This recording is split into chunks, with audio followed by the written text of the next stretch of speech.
blue, tranquil, a world away from Ukraine's front lines.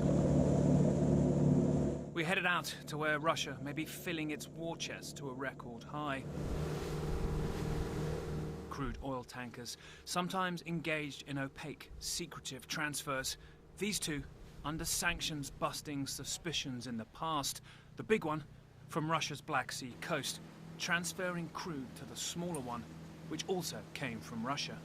Out here you get a feeling of how hard it is to keep track of all of this.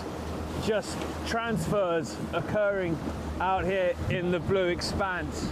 Massive trade of billions of dollars of oil, some of which ends up helping the Kremlin fund its war. Tens of millions of barrels of crude likely transferred like this last year. And where it ends up, often unclear, which is the point. That's probably about 60 million barrels that are being transferred in the middle of the ocean purposefully. So you really needed to have a reason, because it's much easier not to do that. These two have a messy past, said the shipping monitor that led us to them. The larger tanker that you guys saw was actually owned by a large company that bought a lot of these tankers when Russian sanctions came in, right? And so they've been heavily associated with what we call the dark fleet, which is these tankers that are servicing Russia, Iran, Venezuela, and other sort of sanctions concerns. So the smaller one actually has an interesting history itself. It was once owned by a sanctioned person. Russia is richer than ever before. Last year's budget was $320 billion. About a third of which spent on its invasion of Ukraine. Sanctions were meant to dent oil paying for war, but instead India has stepped in and is now buying 13 times more Russian crude oil than before the war. Worth $37 billion last year, says one estimate exclusively given to CNN. India buying Russian crude isn't sanctioned, but is buying so much, Russia might need to dodge some sanctions to ship it all. We asked an artificial intelligence firm, Winwood, to analyse all global shipping last year for direct shipments between Russia and India, and they found a huge 588.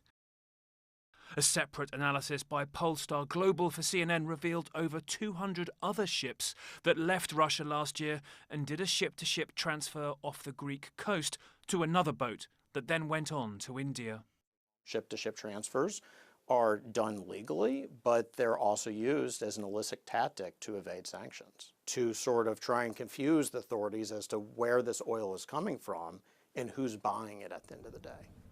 India says these shipments fuel its economy without raising global prices by competing with the West for Middle Eastern oil. But there's a complication for the West here, as India refines the oil and sells those products on. And the biggest buyer of products from Russian crude last year, according to exclusive new data obtained by CNN, the United States, over $1 billion worth from India. Way more if you add what US allies, also imposing sanctions on Russia, also import.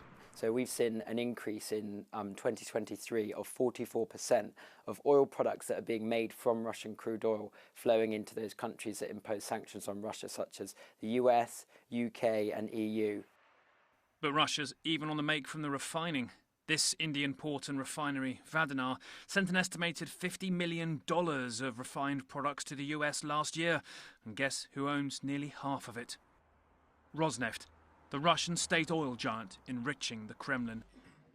Putin earning money on the crude, probably the shipping, but also the refining and the resale.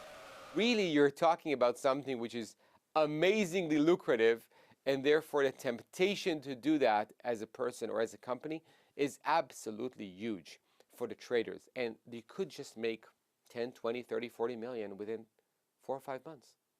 I'm not sure there's any other opportunity in the world to do that, and there is. Please let me know what. An opaque chain of billions, risking Moscow having unlimited funds for its wars. Nick Paton Walsh, CNN, London.